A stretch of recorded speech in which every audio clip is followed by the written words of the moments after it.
tal? Bienvenidos a una edición más de Una Mirada, del programa de la Universidad Nacional y de CINAR S.A.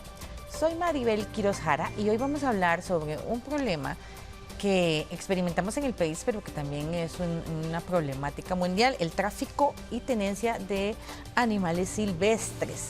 Es un problema que en Costa Rica pues lo vemos a cada rato en las noticias. Tal vez no hemos tomado la conciencia necesaria sobre toda la problemática que hay detrás de este tráfico y mantenimiento de especies silvestres en las casas de habitación o que se usen para llevarlas a otros países.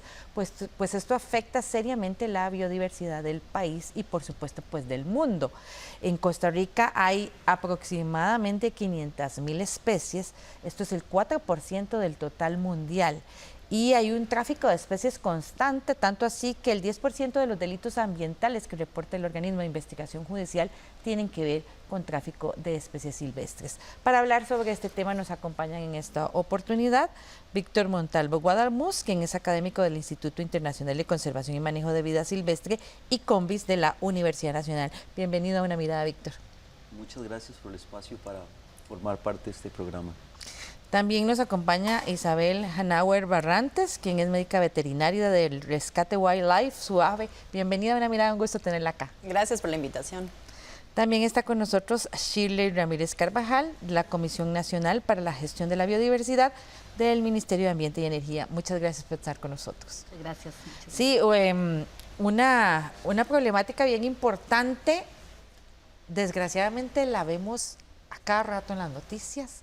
¿Qué tan grave podemos decir que es el tráfico y tenencia de animales silvestres en Costa Rica?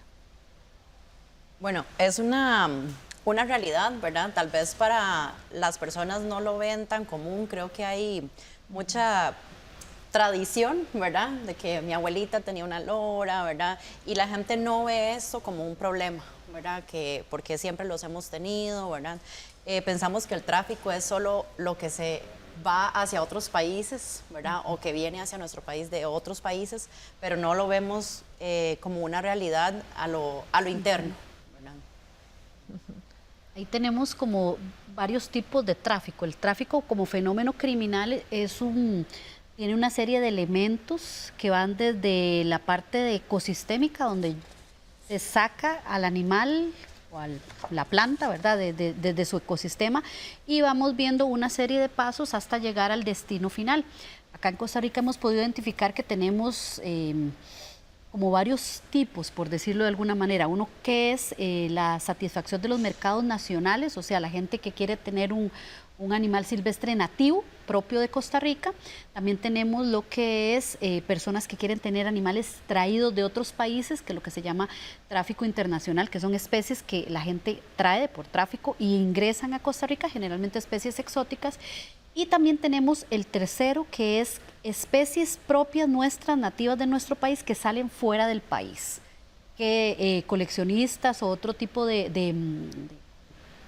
usos que se le da a nivel internacional. Entonces son especies nativas que salen del país, especies nativas para satisfacer el mercado nacional y especies exóticas que ingresan para satisfacer ciertas personas que tienen colecciones privadas principalmente. Quería detenerme antes de continuar en lo que nos mencionaba Isabel. ¿Qué se entiende entonces exactamente por tráfico? Porque exacto, la gente cree que es nada más lo que sale del país, lo que vemos ahí en las noticias, ¿verdad? Las ranitas metidas en cajas de metal y cosas así. Pero no, o sea, estamos hablando de una actividad que va mucho más allá de esa exportación, digamos, de las especies.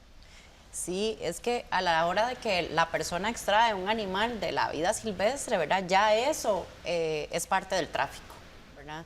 Que tal vez se confunde un poco también solo con el concepto de tenencia, que es cuando lo tengo como mascota en mi casa, ¿verdad? Pero ya el haber extraído ese animal es parte de este fenómeno, ¿verdad? Algo que hay que ver también es que, digamos, es la acción como tal. Además de remover un animal que efectivamente puede contribuir a una población silvestre, hay una estructura económica, criminal y también social, por así decirlo, que gira en torno a esto. Usualmente cuando hablamos de tráfico, les aseguro que nadie piensa en Costa Rica. La gente lo que piensa es África, Asia, tigres, por ejemplo, elefantes, es lo que la gente le viene a la cabeza, pero un país como el nuestro, con una biodiversidad tan grande, es víctima de esto, y realmente lo que se conoce, como lo decía mi colega en algún momento, es la punta del iceberg. Hay estructuras, hay muchas cosas complejas que muchas veces desconocemos con respecto a esto. Sí, cuando estuve investigando sobre el tema para el programa me sorprendió, porque yo tenía la misma idea que usted tiene.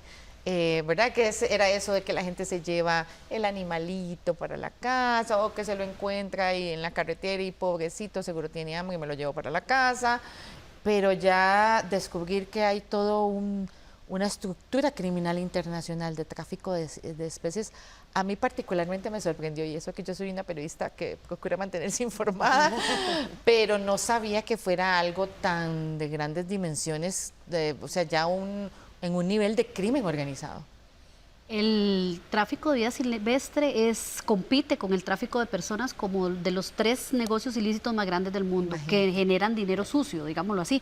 Primero están las drogas, las armas y el tráfico de personas y de vida silvestre. Y es muy interesante porque hemos podido encontrar acá en Costa Rica que se utilizan inclusive las mismas estructuras criminales para trasladar vida silvestre o para trasladar drogas. Están muy interconectadas las estructuras, no solo, el tráfico de vida silvestre empieza en los países. Como decía anteriormente, tenemos entonces lo que es la satisfacción del mercado nacional, pero también hay un porcentaje que se exporta, que sale de nuestro país, obviamente utilizando muchos canales completamente ilegales. Y como es completamente ilegal, se usan estos mismos estructuras criminales que ya saben a dónde tienen que ir, cómo tienen que organizarse, a quién pueden sobornar. Los países en vías de desarrollo como el nuestro son países que tienen todavía muchos retos en la hora de la aplicación de la norma y también tienen muchos retos en cuanto a las estructuras internas para hacer el control.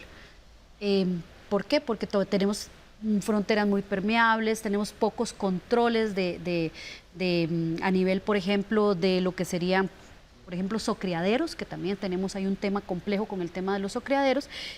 O, por ejemplo, también lo que es la tenencia, digamos, que cómo desde el bosque hasta mi casa o la casa de alguien, qué es lo que ha pasado, además de que no hay estos controles en carretera, no hay controles a nivel, digamos, de las estructuras policíacas. Y ahorita estamos en un proceso también de capacitación, porque esto, como lo indicaban ustedes, es algo que todavía la percepción no existe en Costa Rica, como decía Víctor, es un tema más de fuera. No, tenemos procesos graves acá en Costa Rica también. Ahora, ¿qué factores fomentan esta actividad? O sea, ¿qué es lo que la mueve? Porque por lo que vemos va más allá del simple, ay, qué lindo el monito, me lo llevar para la casa. Yo creo que hay varias cosas, ¿verdad? Una es esa, ¿verdad? La gente de que, ay, es que mi abuelita siempre tenía un mono, ¿verdad? O un pajarito, un periquito, la tortuga, ¿verdad? Entonces, como ese sentimiento, ¿verdad? Lo otro también que se habla es un poco de que también como ahora las vidas son muy aceleradas, que personas que viven en las grandes áreas metropolitanas, ¿verdad? Quieren tener ese contacto con la naturaleza, ¿verdad? Entonces buscan como eso, ¿verdad? Pero más allá de esa parte social, tal vez como decía Víctor, también está la parte ya más criminal, ¿verdad? La gente que busca lucro con estos animales. Algo interesante de todo esto es que, digamos, esto es como algo del prometeísmo, del heroísmo también, porque el hecho de tener un animal y domesticarlo y tenerlo, digamos, dentro de su casa o una colección privada, esto implica como un estatus social más alto que usted tiene. Entonces, para algunas personas adineradas, esto es algo como muy de élite, que eso es lo que genera un mercado, porque las personas que apuntan a esto son personas que lo pueden pagar. Son costos muy altos de tener esas armas, de mantener, digamos, esa demanda que sustenta este tráfico como tal. Hay un tema muy interesante de eso mismo que dice Víctor. Muchas de estas estructuras criminales que están también muy relacionadas con el tema de tráfico de otras cosas ilegales, por ejemplo, drogas y armas, los grandes traficantes también les interesa o les gusta tener ciertos animales en colecciones privadas. Por ejemplo, sabemos, el zoológico ilegal más grande de Latinoamérica lo tenía Pablo Escobar. Sí. Con especies que Tristemente nadie famoso sabe, ese exactamente, nadie sabe cómo ingresó un elefante o un hipopótamo sin ningún tipo de control a un país. Nosotros hemos podido identificar ya con los compañeros del organismo de investigación judicial, en varios allanamientos se han visto que ciertas estructuras criminales también están utilizando esto como una forma, como decía Víctor, de poderío. Digamos, yo tengo un cierto estatus, entonces a mí me gusta tener ciertos animales exóticos, porque también hay un tema de lavado de dinero y claro, cómo cubro este montón de dinero, en qué lo gasto, ¿verdad? Que está bastante complejo. Y bueno, en Costa Rica tenemos un tema grave también con el tema de... Ok, ahora, esto tiene un impacto directo sobre la biodiversidad y el ecosistema. Sí, una de las cosas que tal vez la gente no piensa, ¿verdad?, es que un solo individuo de una especie no nativa, por decirlo así, que venga de otro país, ¿verdad?, podría hacer una catástrofe en nuestro ecosistema, que ya de por sí tenemos ecosistemas muy frágiles, ¿verdad? Entonces, un animal que venga con alguna enfermedad, por ejemplo, que tal vez nuestras especies no estén acostumbradas, ¿verdad?, o no la conozcan, ¿verdad?, podría llegar a afectar poblaciones de especies silvestres, ¿verdad?, que podría llegar hasta desaparecer una especie, ¿verdad? O especies que se puedan convertir potencialmente en invasoras y que afecten a las especies nativas, ¿verdad?, y al ecosistema, ¿verdad?, que compitan por recursos. Algo muy importante con lo que dice Isabel es a nivel poblacional. Por ejemplo, pensemos en cosas simples. La gente que quiere tener un animal en una colección privada, ¿qué quiere tener? El animal más grande, el animal más bonito. Cuando ese animal se extrae de una población, ¿qué estamos haciendo? Estamos reduciendo el pool genético de esa población. Y además de eso, estamos limitando, por así decirlo, la vigorosidad evolutiva que tenga esa población a largo plazo. Entonces eso es como que usted agarre los individuos más bonitos y los empieza a quitar, los que tienen mejor pool genético los quite, y gradualmente empieza a ver como un cuello de botella, y lo que va quedando son individuos que posiblemente no son seleccionados porque no son los que tienen los atributos que son más requeridos por estas personas. Otro detalle también que lo hemos visto mucho con ciertas especies es que existe un sesgo en los sexos. Usualmente, por ejemplo, en los animales suele pasar que los machos son los que tienen estructuras que, ya sean para agresión, para ser atractivos, para atraer a las hembras, son también los más atractivos para estas personas. Por ejemplo, si usted ve un venado, ¿qué busca la gente de un venado? El que tenga la cornamenta más grande, más linda. Ellos generalmente no buscan a la hembra.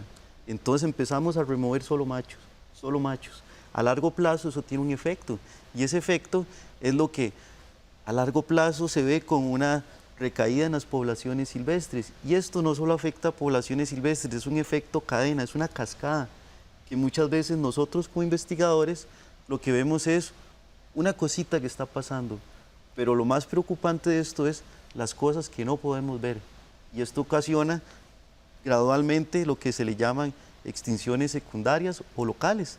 Hay ciertos lugares donde ya ciertas especies en Centroamérica ya no están. Eso iba a preguntar, porque ustedes mencionaron en algún momento de este bloque que era solo la punta del iceberg. ¿Qué tan grave podría ser esta situación? O sea, ¿tenemos números, conocemos o no? ¿O en realidad apenas estamos como detectando el problema? Pero es interesante, por ejemplo, la primera vez que a mí me sorprendió este tema, llegó unos alemanes con un artículo que ellos habían publicado en una revista donde Costa Rica era caso de estudio a nivel global por tráfico de reptiles y anfibios. Y cuando comenzamos a hacer el análisis ya más en detalle, comenzamos a ver que las especies nuestras se estaban vendiendo a nivel internacional en precios bastante grandes, y además cómo estaban saliendo. ¿Cómo es que están saliendo? Porque nuestra normativa nacional es muy restrictiva en estos aspectos. Entonces, devolviéndonos ya al trabajo ya del Ministerio de Ambiente, el MINAE, comenzamos a trabajar directamente con los compañeros del SINAC a buscar si se habían dado permisos para estas exportaciones, porque estaban ya animales en Alemania, principalmente en Europa generalmente, pero en Alemania en grandes ferias de mascotas, y descubrimos que no tenían permisos. Entonces ya vamos al segundo, bueno, no tienen permisos, ¿cómo salieron? Son especies endémicas, nativas, donde se les pone hasta la etiqueta del origen, Costa Rica. Imagínate, pero precisamente de ese tema vamos a hablar en el siguiente bloque, porque no quisiera abordarlo muy rápidamente, porque sí, la pregunta del millón, ¿cómo salieron?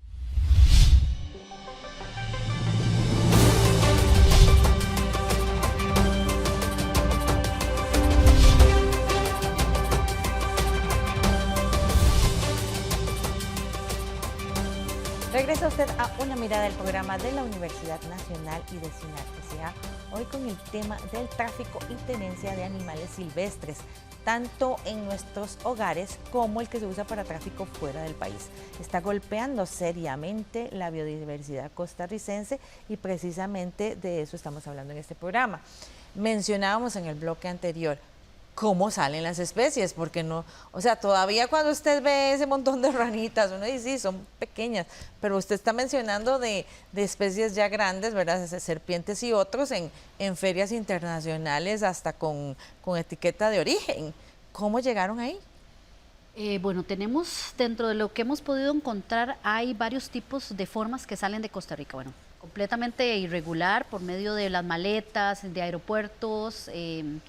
Tenemos ahora varios compañeros del Ministerio de Seguridad que han sido capacitados y entonces han estado buscando más, como dicen, en las maletas. Ese es uno de las formas. También se ha visto que salen en contenedores. Hemos recibido y han pasado por Costa Rica especies de Centroamérica que han sido capturadas, por decirlo de alguna manera, o encontradas acá en Costa Rica. Y una tercera que es la que nadie quiere hablar, que es la parte científica. Tenemos permisos de investigación científicos que hemos visto que han estado encubriendo también el tráfico de especies. Investigadores y personas que tienen permisos de colecta o que solicitan permisos de colecta y al final los individuos terminan en tráfico o en comercio internacional, que es completamente ilegal, pero cuando ya se pierde, digamos, el control, cuando la especie sale con un permiso de investigación, se supone que debería haber un final de esos individuos. Hemos visto que se han venido, es la única manera que hemos podido encontrar este proceso para saber cómo es que han estado saliendo. Por ejemplo, tenemos varios casos con arañas, tenemos varios casos con anfibios, donde se han dado permisos de investigación de ciertas especies y posteriormente las especies aparecen en mercados internacionales, individuos de las especies en mercados internacionales. Algo que es muy triste también es que la gente o estas personas que trafican los animales lo hacen obviamente, ¿verdad?, ocultándolo lo más que puedan, entonces los animales van en muy malas condiciones, ¿verdad? Nosotros hemos visto arañas que las meten de esos vasos de café desechables, sí, ¿verdad? Un vaso, la araña y otro vaso encima, ¿verdad? O serpientes en botellas plásticas o incluso hasta aves, ¿verdad?, en botellas plásticas y sin comer, sin darles agua, ¿verdad? Entonces, se dice que hasta un 80% de los animales que son traficados mueren en ese traslado, ¿verdad? Porque los animales van en muy malas condiciones. Entonces tienen que llevar muchos para que algunos lleguen vivos a ese destino final. Sí, otro detalle también que es muy importante tener en cuenta acá es la posición de privilegio que tiene Costa Rica. Digamos, somos un puente interoceánico y un puente también continental. Y ese privilegio que tenemos, que beneficia a nuestra biodiversidad, también beneficia logística a nivel de crímenes. Entonces, por ejemplo, hemos visto cosas que pasan aquí en el país, por ejemplo, el caso de los tiburones. Por ejemplo, los tiburones y el aleteo. Usted va a Nueva York, abre un menú y en un restaurante usted ve sopa de tiburón. Y si usted se pone a dar cuenta, son partes de un animal silvestre que son trasladadas a otros países, a otros continentes, porque son vistas como un gourmet. Otro caso que podemos ver nosotros también, las tortugas marinas. Hace unos días estaba en Tortuguero y me enteré de algo muy triste, que es el famoso arponeo de las tortugas cuando van a anidar. Entonces, un barco no, una embarcación llega y arponea 10 tortugas. De estas 10 tortugas que arponea, extraen la carne y la carne no permanece solo en Costa Rica, también es exportada a nuestros países vecinos más cercanos y por medios de transporte súper sencillos, o sea, ni tan siquiera decir que es por avión, que hay algo especializado, no, en una hilera y ahí pasó como nada. Entonces, es un tema grande, imagínate que un arponero puede matar 10 tortugas en un día. Ahora, ponte que durante una temporada pueden haber 5 o 6 a lo largo de una playa. De estos algunos se pueden detener, otros no. Y es una situación bien compleja. Algo que también es importante mencionar es que el tráfico de animales silvestres también pone en riesgo, y bueno, y de sus partes también, como está hablando por ejemplo ahorita Víctor en el caso de la carne, pone en riesgo la salud pública, Claro. ¿verdad? Porque esa carne es manipulada de mala forma, no tiene ningún control de cadena de frío, ¿verdad? Y la gente muchas veces se las come así, ¿verdad? Igual con los mismos huevos de tortuga, ¿verdad? En el caso de enfermedades también, siempre pensamos en eso, ¿verdad? Las enfermedades zoonóticas, que es lo que los animales nos transmiten a las personas, pero también nosotros le transmitimos enfermedades a los animales, ¿verdad? Entonces esto es un círculo, ¿verdad? Que al final va a poner en riesgo la salud de todo un ecosistema que es donde nosotros vivimos. Retomando eso que dice Isa y Víctor, tenemos son como elementos o usos que están relacionados directamente al tráfico. Todo lo que tiene que ver con las carnes, ¿verdad? Todo lo que tiene que ver para el consumo directo, que tiene una serie de implicaciones en salud pública, por lo que ya acaba de indicar Isabel. También el otro tema que veníamos conversando ahora, el tema de los usos que se le dan, por ejemplo, a las caparazones o a las partes productos, por ejemplo, lo que son dientes, pedazos de cuero, que se da muchísimo para proveer un mercado de artesanías, que Sí. estas artesanías son compradas muchas veces por los turistas, entonces ya no estamos hablando solo a nivel local, sino muchos se exporta o son sacados del país. Ya lo que son los animales vivos, ya sea para un tema de mascotas, para un tema de colecciones privadas. Y bueno, ahí hay un tema también interesante porque uno de las especies que también son más traficadas de Costa Rica fuera del país son los artrópodos, los insectos, específicamente grupos muy de abejones o los coleópteros en particular, las arañas que hablábamos que no son insectos, pero sí este es otro grupo bastante utilizado en el tráfico internacional. Pensamos en ranas, pensamos en partes, productos, pero también estos individuos, por ejemplo, hay un caso muy interesante que ya se judicializó, donde había un zoocriadero que estaba lavando los animales, es un zoocriadero con los permisos y con su regente y todo, donde se tenían especies de... Supuestamente eran mariposas, pero cuando se vio que estaban exportando, no eran mariposas lo que estaban exportando, eran un montón de diferentes especies de artrópodos que obviamente no eran producidos en cautiverio, eran sacados del medio natural, colectados, se ingresaban al zoocriadero y de ahí salían como legalizados. Eso es lo que se llama lavado, ¿verdad? Eso se ha detectado ya en varias oportunidades, por lo menos en el caso de los artrópodos, que es lo que sí se permite la exportación desde Costa Rica.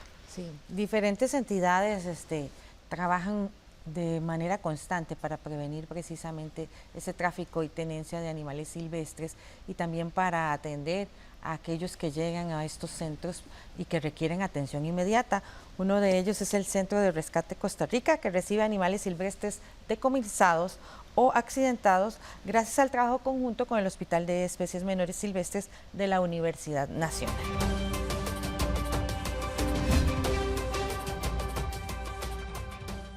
Bueno, el convenio de la Universidad Nacional con el Centro de Rescate Costa Rica nos ayuda mucho a ofrecer un mejor soporte para los animales que están acá, sea animales que van a ser liberados en la naturaleza de nuevo, sea para los animales que necesitan lamentablemente quedar acá porque no logran regresar. Entonces nos ayudan con exámenes, con cirugías y eso es muy importante para el bienestar y para la calidad de vida de esos animales. Recibimos como perezosos, mapaches, monos, zarigüeyas, ardillas, manigordos, venados, loras, lapas, todos esos y muchas veces llegan por eran mascotas, ilegalmente mascotas, muchos fueron atropellados, electrocutados, como los perezosos llegan como intoxicados por agroquímicos.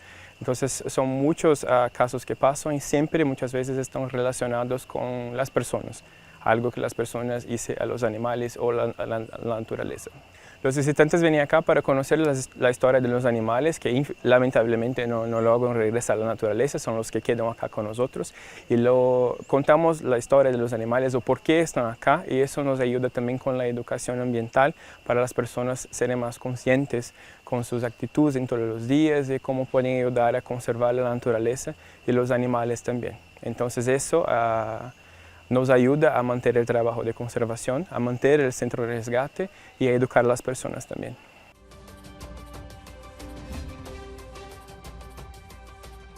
¿Qué marco legal nos protege en esta situación? Porque estamos viendo pues, los datos del OIJ que dicen que el 10% de los delitos ambientales se da por tráficos de especies. Y me imagino que esto es una cifra pues, muy por debajo de la superficie de lo que realmente está pasando. Sí, eso es un tema interesantísimo. Estados Unidos, por ejemplo, es un país con tanta tecnología y con tantos recursos. Ellos calculan, el Fish and Wildlife Service, que ellos detectan nada más el 7% de lo que ingresa de tráfico de vida silvestre. Nosotros posiblemente no estamos detectando prácticamente ni el 1% de lo que se está sacando, pero sí es un tema muy complicado porque tenemos una serie de delitos y contravenciones relacionadas con el tema tráfico. Desde que yo voy al bosque, como decíamos inicialmente, ahí hay el primer delito, que es colecta o cacería. El segundo delito, que es el trasiego, ¿verdad?, de los animales silvestres, partes, productos o subproductos, su carne, etcétera. Ya llegamos al comercio, donde yo lo vendo, recibo dinero, ¿verdad? Puede ser el primer comprador, la primera parte de la cadena, ¿verdad? Ahí hay otro delito, el delito de comercio. Entonces, toda la sumatoria de esto, y el último, que generalmente se puede decir que ya la tenencia. Yo tengo el animal, la parte, el producto, subproducto, ¿verdad?, en posesión. Y ahí esa es una contravención, es muy interesante, porque la tenencia, por ejemplo, de un animal silvestre es una contravención, a pesar de que todos los pasos iniciales para tener esta lora en mi casa, o este mono, o este diente de felino, etcétera, son un montón de delitos que llegaron al tener una contravención. Entonces, hemos venido trabajando, existe a nivel nacional una estructura que se llama la Comisión Nacional de Seguridad Ambiental, donde la Fiscalía ha tomado el liderazgo para desarrollar un proyecto de ley, porque las multas realmente son irrisorias. Entonces, ¿qué es lo que ocurre? El delito más grave que tenemos es un delito de 3 años de cárcel o una multa. Ah, sí. Que, o sea, ni siquiera paga, por decirlo de alguna manera, el cuidado, si fuera un animal vivo, que tiene que tener un centro de rescate para poder devolverlo o tratar de devolverlo a su medio silvestre, ¿verdad? Las multas. Entonces se ha venido haciendo un proceso para modificar las multas principalmente y la estructura como están establecidos estos delitos, porque a nivel global se ha pedido a Naciones Unidas, como esto es un problema global, no solo en Costa Rica, ¿verdad?, el tráfico de vida silvestre, a todos los países que los delitos relacionados con tráfico de vida silvestre se conviertan en delitos graves, que son delitos de más de 4 o 5 años, y ya en la mayoría de países está esto establecido normativamente. Nosotros todavía estamos en el proceso de trabajar directamente con la Asamblea Legislativa para que se entienda la situación y prevenir. Vamos ya muy atrás, pero por lo menos comenzar ya a desarrollar, porque bueno, los procesos de modificación de la normativa son complejos en nuestro país, comenzar a ir desarrollando esto y que se vaya entendiendo a nivel político la importancia de que estos delitos sean considerados por las implicaciones ambientales. Al final, el tráfico de vida silvestre es un delito que tiene implicaciones sociales directas. ¿Por qué? Porque estamos perdiendo biodiversidad. La biodiversidad es la base de los ecosistemas saludables. Y volvemos al artículo 50 de nuestra Constitución, el derecho a un ambiente sano y ecológicamente equilibrado. Yo no puedo tener un ambiente ecológicamente equilibrado si no tengo poblaciones de las especies silvestres que lo constituyen saludables. Y aquí tenemos un montón de procesos ambientales que están provocando que nuestras poblaciones de vida silvestre estén sumamente amenazadas, entre ellas el tráfico de especies. Y eso recarga muchísimo el trabajo de los centros. Claro, al menos en Rescate Wildlife nosotros recibimos más de 3.000 animales al año. Y de esos, la mayoría de los animales, yo digo siempre, no debieron de haber llegado, ¿verdad? Porque un centro de rescate debería de enfocarse en aquellos animales que están enfermos, ¿verdad? Que por alguna otra razón, que bueno, que también la fragmentación del bosque, las acciones de los humanos, ¿verdad? Hacen que se electrocuten, que los atropellen, ¿verdad? Que los ataquen perros. Pero la mayoría de los animales que nosotros estamos recibiendo en los centros de rescate son animales que han sido mascotas, que son, bueno, las víctimas de tráfico, ¿verdad? Especies no nativas que vinieron al país, ¿verdad? Entonces eso diluye mucho, ¿verdad? Los recursos que ya de por sí son bastante limitados, ¿verdad? Para atender a los animales que realmente debieron de llegar, ¿verdad? Que son los heridos, los enfermos, ¿verdad? Entonces estamos atendiendo un montón de animales que han sido maltratados, ¿verdad? Porque el hecho de que estén en una jaula súper pequeña, con las plumas cortadas, con una mala dieta, ¿verdad? Eso hace que tengamos que enfocarnos en tratar de sanar esos animales para poder devolverlos, ¿verdad? Y nos diluyen mucho los recursos. Un panorama bastante complicado que requiere pues múltiples acciones, de las cuales vamos a conversar en el siguiente bloque. Quédese con una mirada que ya volvemos.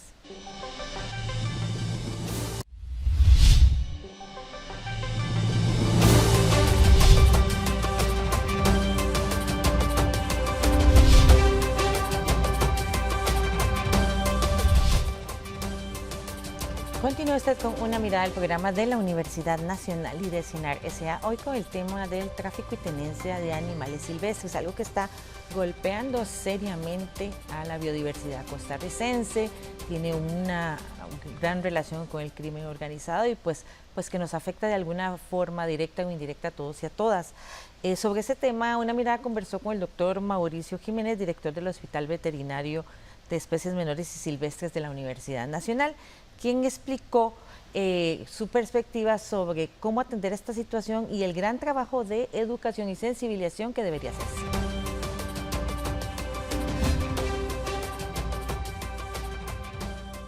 Porque muchas veces en nuestros países hay muchas leyes, pero las leyes cuesta mucho que se pongan en práctica por varios aspectos. Principalmente, algunas entidades no tienen el financiamiento correcto para ejecutar la ley, porque los presupuestos son muy estrechos a nivel de entidades gubernamentales. Las entidades gubernamentales, de paso, dependen en gran medida también para poder ejecutar la ley y trabajar en estos aspectos. Requieren de las asociaciones que puedan hacer, como ONGs, con entidades, otras entidades públicas como las universidades públicas. De hecho, que nosotros como Universidad Nacional hemos trabajado por muchos años, muy de la mano con el Ministerio de Ambiente y Energía, principalmente en estos temas. Pero lo que nosotros vemos que ha influenciado más es la educación, la información. ¿Por qué? Porque no se trata de estar corriendo detrás de multas o estar tratando de ver cómo se ejecutan, porque no es tan fácil tampoco.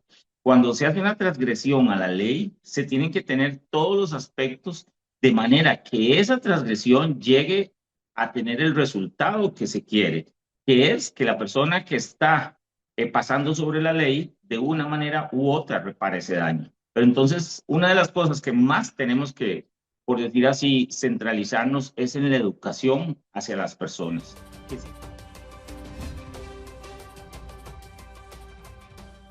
Como decía yo al final del bloque anterior, y no quería ser pesimista, pero hay mucho que hacer, es una situación compleja.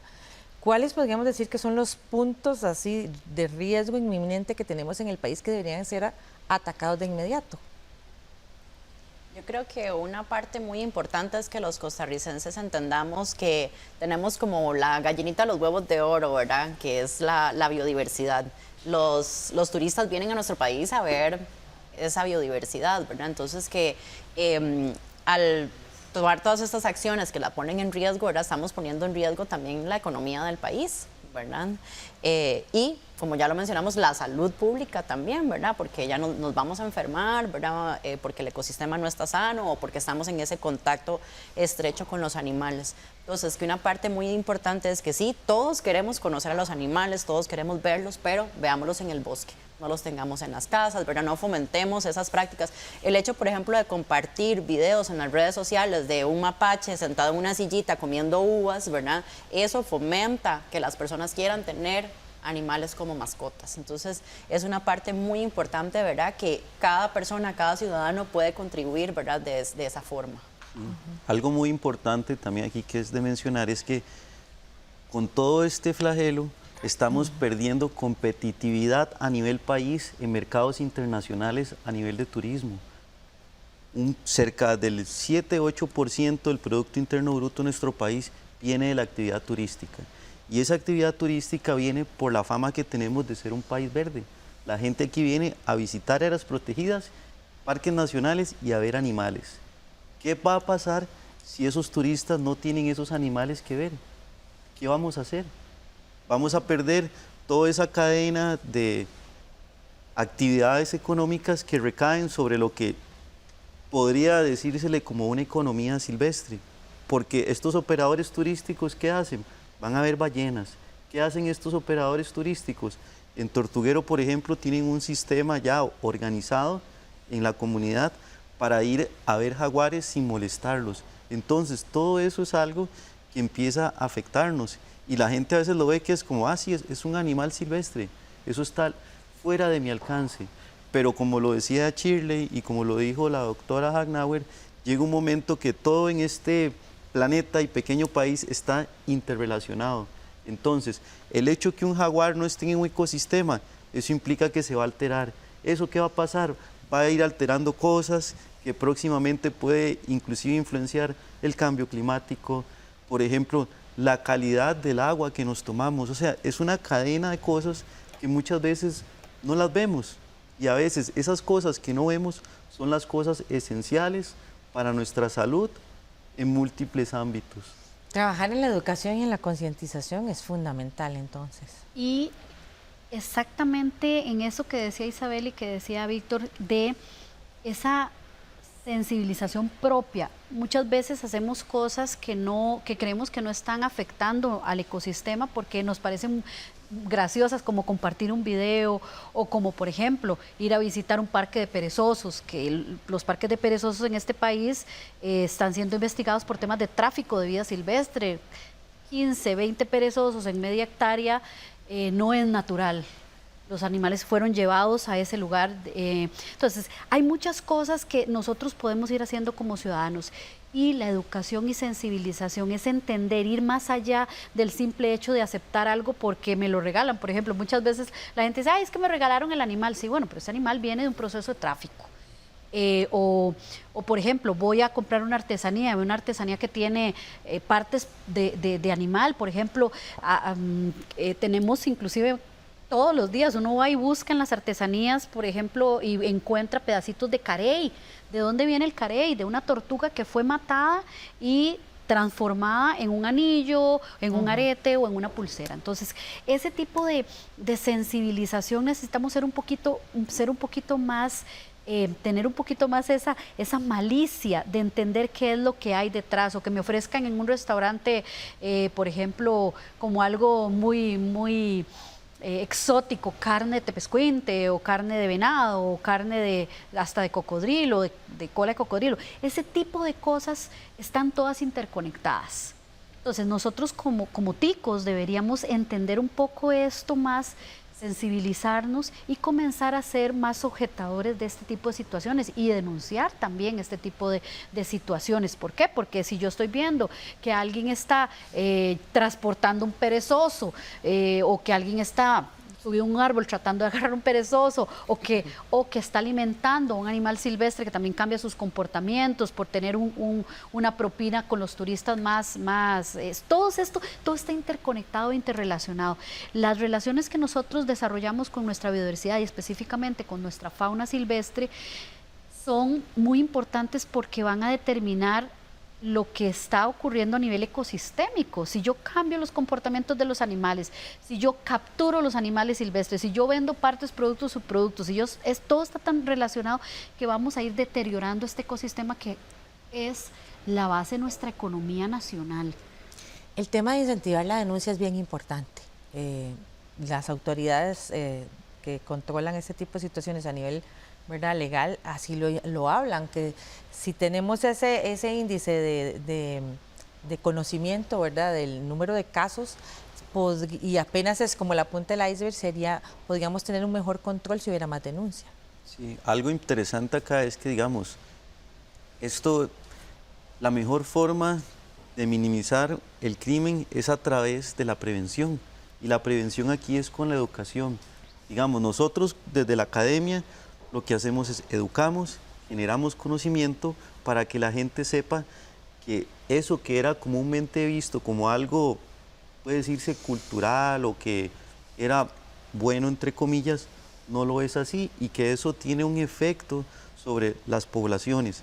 Y algo interesante que yo siempre le digo a la gente es, cuando nosotros, por así decirlo, un ecosistema es como, yo le digo a la gente, eso es como un relojito de esos suizos, como un Rolex. Todo está articulado de una manera muy fina y milimétrica. Sáquele una piecita, ya no marca la hora, ya el día todo está mal. Lo mismo pasa con los ecosistemas. Entonces empezamos a sacar individuos. Tal vez no se vea en el momento, pero a un mediano o largo plazo ya se empieza a apreciar. Y yo pienso que si nosotros tenemos ciudadanos que son conscientes de lo malo que es esto y lo que nos puede afectar a nosotros como seres humanos, es que a veces la gente cree que esto es algo que está allá, es como lo silvestre, lo que está allá en lo salvaje, como me decía una vez un chiquito, es que es salvaje, no. Todo eso que está, vivimos en un país que aquí nos vamos a 15 kilómetros y tenemos un parque nacional. Estamos rodeados de áreas protegidas, es lo que la gente tiene que entender. Debemos aprender a convivir y apreciar eso. Y yo creo que es importante generar conocimiento para que esto suceda y también que la gente participe de una óptica del control ciudadano. Sí, claro. Pero definitivamente tenemos que hacer algo con el marco legal, porque 3 años por un delito de este calibre, pues definitivamente nos indica que hay que hacer algo al respecto. Y es que imagínense que no es solo 3 años de cárcel si se le demuestra el delito, ¿verdad? Pero la tenencia. Nosotros hace 2 años recibimos el decomiso de un jaguar que estaba en una casa, una especie que está en peligro de extinción, y ese señor lo que tenía era una contravención, porque lo único que tenía era el animal en su casa. No se le puede demostrar tráfico, ¿verdad?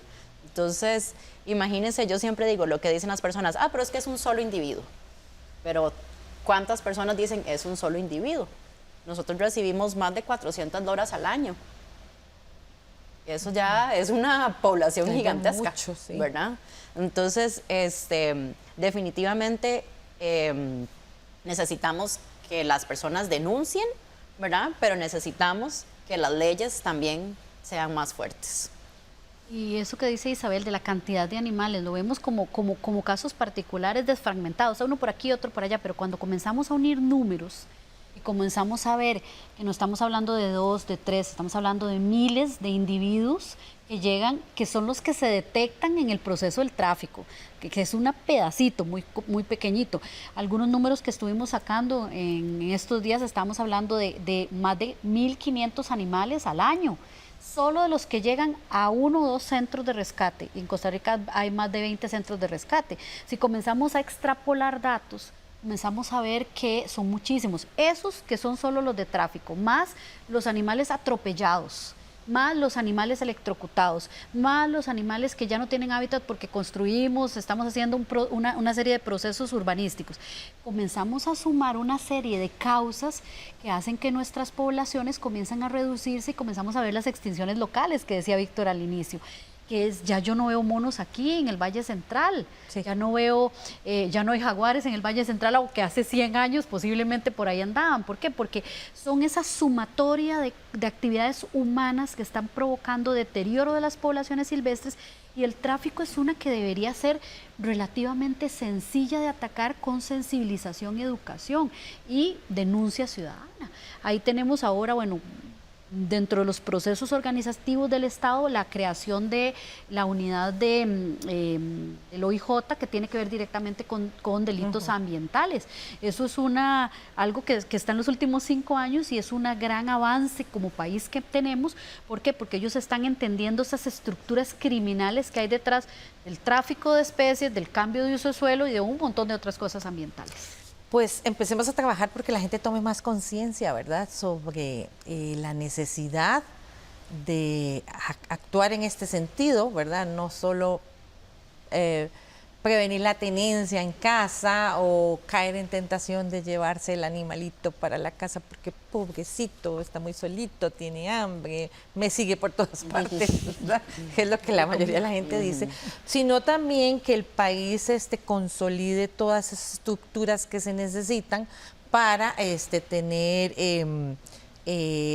un marco legal más fuerte, instituciones más fuertes que puedan no solo trabajar en la concientización, en la educación, sino también pues en la prevención del delito y por supuesto pues en detenerlo cuando se produzca. Esperamos que espacios como pues sirvan para aportar en este trabajo en el cual pues sí, nos queda mucho por hacer y sobre todo si queremos mantener ese sello verde que distingue a Costa Rica en el mundo y que la gente venga aquí no solo, como ustedes decían, a ver selvas y montañas, sino también a ver flora y fauna. Muchísimas gracias por su participación y a ustedes por estar con nosotros una vez más. Les recuerdo que puede buscar más información sobre este y otros programas en www.unacomunica.una.ac.cr. También nos puede buscar en nuestras redes sociales bajo el nombre de Una Comunica y pues por supuesto pues puede buscar más información en las páginas de las diferentes entidades que trabajan por la protección de nuestro medio ambiente. Únase a la causa porque Costa Rica es de todos y todas. Les esperamos la próxima semana con más aquí en Una Mirada. Hasta pronto.